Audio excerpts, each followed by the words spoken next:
Section 10.9 is motion in space, velocity and acceleration. So we'll start with position function.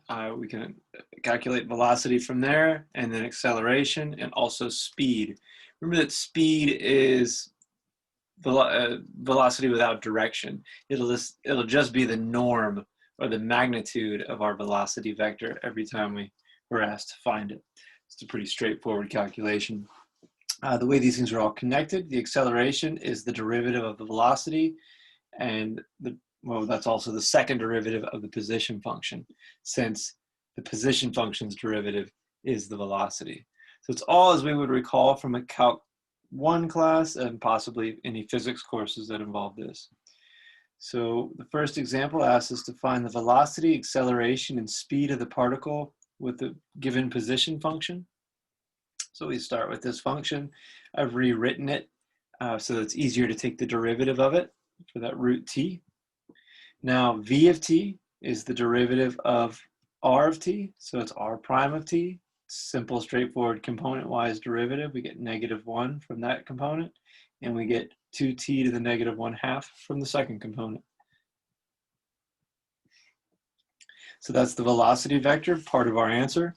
Next up, to find the speed, we just take the magnitude of the velocity vector. So as a function of t, our speed is given by square root of this component squared plus this component squared, and that gives us the speed. Third, to find the acceleration. The acceleration is just the second derivative of r, or the first derivative of v, however you want to think about it. And the result of that, derivative of -1 is 0. And the derivative of this function is -t to the -3/2. So that's our simplest place to start, given a position function, finding velocity, speed, and acceleration. Next, we might want to go the other direction. So in this example, we're asked to find the velocity and position vectors of the particle that has a given acceleration function. So we're given an acceleration function and an initial velocity and an initial position. So to find v of t, it's simply an integral. If a of t is v prime of t, v of t is the integral of a of t. So we evaluate this indefinite integral component-wise, plugging in a of t to the integrand, and we get 2t, 3t squared, 4t cubed. Each of those is plus its own constant for each component. You might sometimes see this written as a plus c with a vector off to the side. So we have 2t, 3t squared, 4t cubed plus c as a vector. That could happen as well. In this case, it's more informative and more useful to have all three of those c's available, because we use the velocity initial condition that v of 0 is equal to the standard basis vector I, to have 1, 0, 0 is equal to v of 0, and we plugging in 0 for t in each of these expressions gives us exactly what we have on the right-hand side over here. So that allows us to solve for C1, C2, and C3 to get this expression. Now we plug this back into the original evaluated integral that we had for the velocity function, and we end up with the answer we see down below. So this is our velocity function. Okay, so taking the integral gets us from acceleration to velocity. Using the initial condition lets us determine exactly what those C1, C2, C3 constants are. Now that we have a completely determined velocity function, we can find the position function. Just like velocity is the derivative of acceleration, the integral of acceleration, position is the integral of velocity. So same thing, just different function this time, or one step up, one level up in the world of derivatives and integrals. And we integrate this with three constants once again, C1, C2, and C3. It's a nice straightforward power rule integral.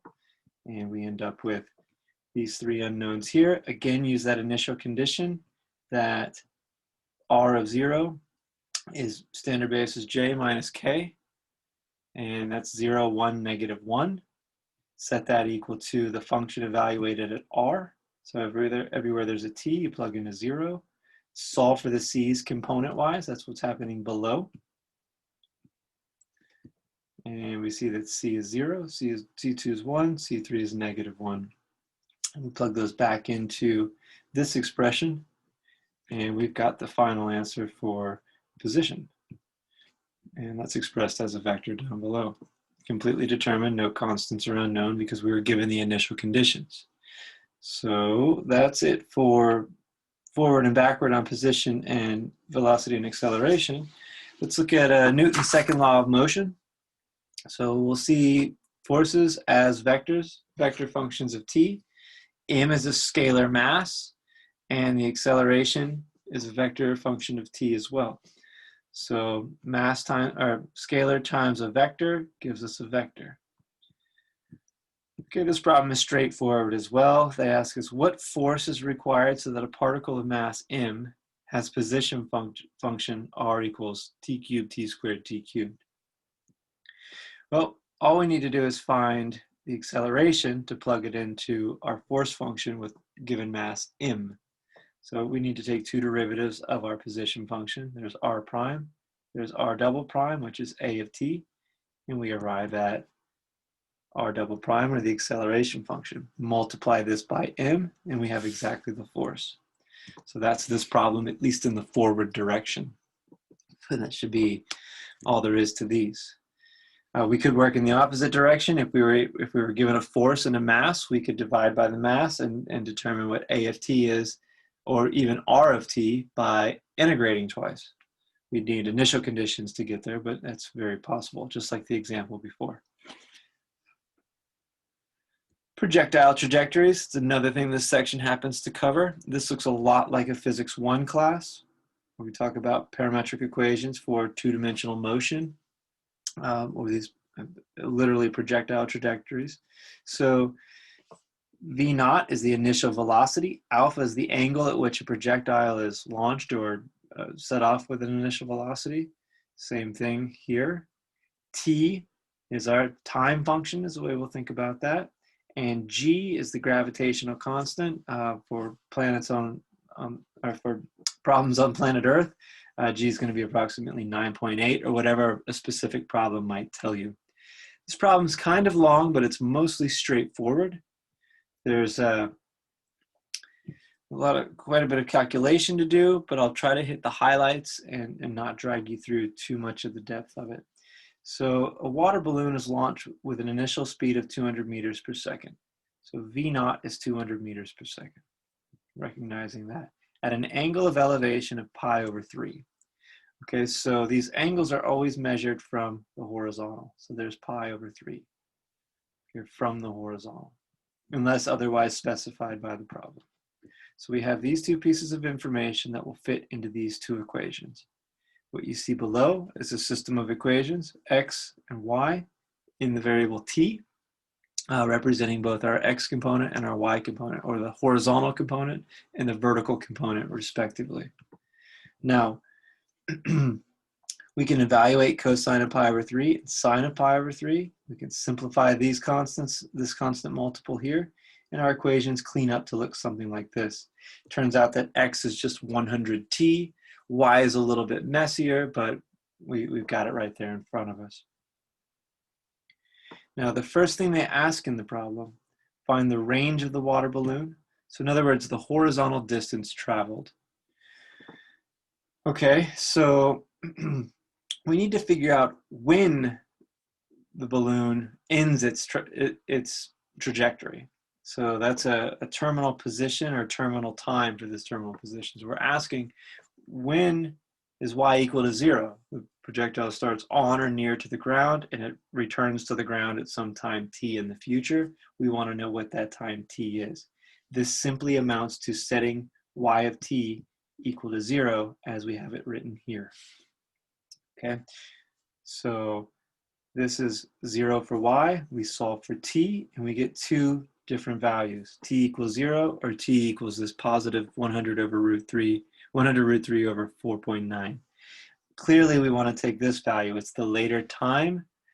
This first time t equals 0, that's the initial position. It's started at x equals 0. That's when That's when the thing was set off or launched, shot, whatever. So the second time value is the one that marks the time that the projectile lands on the ground. So we use this value of t to plug it back into our x function to determine where along the x-axis this thing has landed. And this is, you know, fairly simplified value, but it's an exact value for where the thing landed on the x-axis. So it started at 0 on the x-axis and it landed here. In case it didn't start at 0, I showed this detail. You'd subtract the initial horizontal or the terminal horizontal position, this one, by the initial horizontal position, and you'd get the range. So pretty straightforward problem there. With a little bit of physics background, this is pretty straightforward. Okay, part B, the maximum, when is there, find the maximum height that's reached by this water balloon. Well, anytime we're asked a question about a maximum, we know that if it involves a differentiable function, we can find the maximum through the derivative. So this is a simple, take the derivative, set it equal to 0, and find minimal or maximal or optimal values of our independent variable. In other words, a t star such that y prime of t star is equal to 0. A local maximum, we could, later check to make sure among its terminal points that that is in fact a local maximum. We know the trajectory of this looks like that. If we didn't, we'd want to go ahead and check all the endpoints, but we're going to find something up here with this operation. Okay, so the derivative of y prime is this. We set it equal to 0 on the right, and we solve for t. When we're done with that, we'll just call that t star. That's our optimal position. That's the time at which this projectile is at an extremum height. In this case, we know that's going to be a positive maximum height. So we plug that into our function y to find what that height is. Remember, this is when the height occurs, and this is what the height is. So after evaluating that and simplifying it to some within reason and keeping the answer exact, we end up with this expression for y in meters for the max height. Of course, you probably have to take that to a decimal and round it for WebAssign, but for the sake of any assessment, this is an exact answer and it will suffice a written assessment at least. Last, they ask for the speed at impact. So we want to find v, the speed at impact. So we need to determine when impact occurs. So we've done that already because the first problem asked us how far the thing traveled. So we checked when y of 0, or when y was equal to 0, this was our terminal time. This is impact, when it lands on the right-hand side of that trajectory or the other side of the trajectory. Okay, so we already know the time. That's great. So we'll keep track of that. Now we want to know our speed at impact. And all we really know is our positions. We have x and we have y. I've written it in vector notation with r just to condense the matter. So finding the derivative of r prime gives us v of t. So here's our velocity vector function. It's a function of t. And the last thing we need to do is evaluate this vector function at time t, the impact time, and that gives us our velocity vector at impact. But they want to know the speed, so we just find the speed by calculating the magnitude of this vector. So it's this vector here. Here's the magnitude calculation. It comes out to 20 meters per second. So the details are left to the reader, but that's just straightforward algebra from there. And that is the projectile trajectory problem. There are probably a few of these in the problems as well. Okay, tangential and normal components of acceleration. So there's a nice derivation in the book for this formula. The formula that we're ultimately going to use is this one to find these components. I won't drag you through all the details of this formula, but to think about what this tangential versus normal component of acceleration is, consider a curve in space. We're moving along this curve as a particle, and at this point on this trajectory, we have two vectors we might think about. As this particle moves through this curve, it has a tangent vector. It's moving tangentially to the curve of its trajectory. It also has a normal vector, right? So what we might think as this thing moves through space, if it's accelerating along this curve, we'd feel this normal push to the outside of that curve. And well, we'd have a fixed velocity here.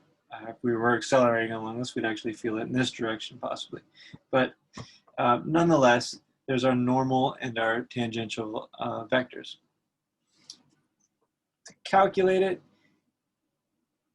so that is normal and tangential, but the acceleration that would happen as we travel through this curve are two different components. So there's the unit tangent vector t tells us the direction of the unit tangent vector. V prime gives us the amount of acceleration along that. And that's actually the derivative of the speed. That makes a lot of sense for that to be the component of the acceleration in the tangential direction. So to clarify that picture a little bit more, the magnitude of this vector right here would be V prime, okay? Now similarly, the acceleration along this normal vector, for this point that's traveling along this curve, is given by kappa v squared, so the velocity squared times the curvature, okay? We fill that in, we have kappa v squared. So that's our normal component of acceleration. Those are the further details that we actually needed in this problem. So when we're asked to find the tangential component, we'll simply use this formula. A sub t is the tangential component. It's equal to the velocity's derivative. And a sub n is the normal component of acceleration. It's equal to the curvature times the velocity squared. This derivation's nice. I don't want to drag you through too much of it in the video. The book has something quite similar. In a live lecture, we could cover that if anybody has any questions or is curious. But for now, these formulas down here at the bottom will suffice completely. So let's use it in an example. We're asked to find the tangential and normal components of acceleration for the particle that has this position vector. And we're given a hint, use the curvature formula that involves a cross product. That's a nice thing to have because curvature can be quite a pain to calculate. If you're not sure ahead of time which formula is going to be best, it can cost you a lot of time, a lot of work. So the instructions say to form this vector decomposition. Really, we don't need to form the whole thing. We're only asked for a sub t and a sub n. So we really need these two parts, which is nice. We're not going to have to calculate the normal vector, which is a little bit of work. We just need to calculate the velocity, because we'll use that in two places, and then we'll need to calculate the curvature. That's going to be the harder part, clearly. So we're given the position function. To get the velocity, it's the magnitude, the speed. This is the speed here, by the way. I should have said that earlier. Script v is just speed. Vector v is velocity. Okay, but to get the speed, we just need to take the magnitude of the velocity vector. And the calculation for that's happening right here. This is v of t, first component squared plus second component squared, square root of all that. And the function we come out to is this one. And what do we need to get the tangential component? Well, we need v prime. So a sub t is v prime, the speed, the derivative of the speed. So we just need to take the derivative of this function. Well, that's a power of 1/2 marked by the radical. So there's that product rule of 1/2 coming down times the radicand raised to the negative 1/2 power by the power rule. This is a product from the chain rule, from the inner function here. So now we have v prime as this follows. And when we simplify this, we notice there's a 1/2 times 8t minus 8. So that'll give us 4t minus 4. The negative exponent puts this radical in the denominator of this expression. And once that's all put together, this is our tangential component of acceleration, a sub t. Pretty straightforward. Luckily, we didn't have to do the full decomposition of tangential and normal vectors. Now, the next one we need to find is the normal the normal component of acceleration. And that's a little bit more work because we need the curvature kappa. Okay, so there's our normal component of acceleration. We need kappa times v squared. We've already got the speed, so we can square that pretty easily. That's in fact going to be a square of this, so that's good. That'll be easy to do. And well, here's the calculation for the curvature. We're using the cross product formula for curvature, and we plug in r prime at t, which we already knew.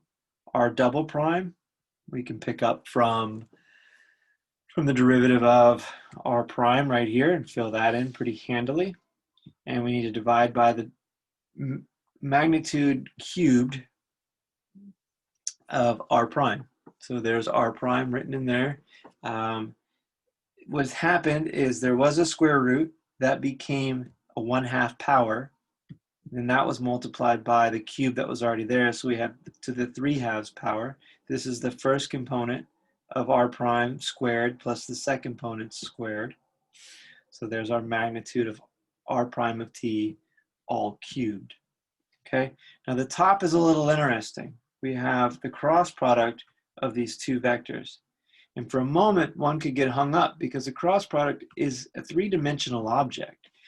These vectors have two components. They look like two-dimensional vectors, and they really are. But we can embed them in a three-dimensional space by just going down here and saying the cross product of this is first vector, 1, 2t minus 2.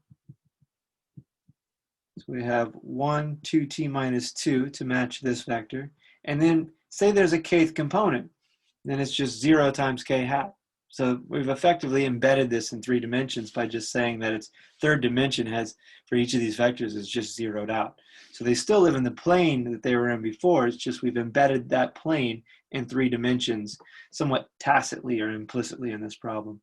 So here's our second vector, 0, 2, and again, zeroed out k component. So then we can carry out the cross product as we normally would, and the result of that, we'll notice, interestingly enough, is the vector 0, 0, 2. Okay, so that is useful, and it's interesting to note that that would be the cross product of it. Even though these two vectors are in 2 dimensions, the cross product was perpendicular or orthogonal to both of these vectors. Well, if these vectors are coplanar, this third vector's got to stick up out of that plane. It's got to be a 3-dimensional vector. So it's just an interesting thing to note, and that's the trick if you have vectors in 2D that are crossed each other, and you'll come up with a vector that's actually 3-dimensional. So here it is. We take the norm of it. We divide by what we already have in the denominator. So we have our curvature that's given here. So that's all set. And then our normal component of acceleration, following up with that, is the curvature times the velocity squared. Well, here's our curvature below, and then our velocity squared, that had a square root around it up here. So all we did to square that was eliminate the square root. It's a nice clean transition for that step. Okay, and our normal component of acceleration is exactly this then. Once we cancel out a common factor of 2 over 2 powers, or this to the 2 over 2, to cancel out with that 3/2 to give us a 1/2 down below. Okay, so that's the tangential and normal components of acceleration. Most problems won't ask us to completely chase this vector decomposition and write it as some scalar times the unit tangent vector and then some other scalar or scalar function times the unit normal vector. We can just find both parts and that suffices. So that's it for curvature and motion in space, velocity and acceleration. Have a look at these problems. I hope to see you guys in the next meeting and clarify any questions you have.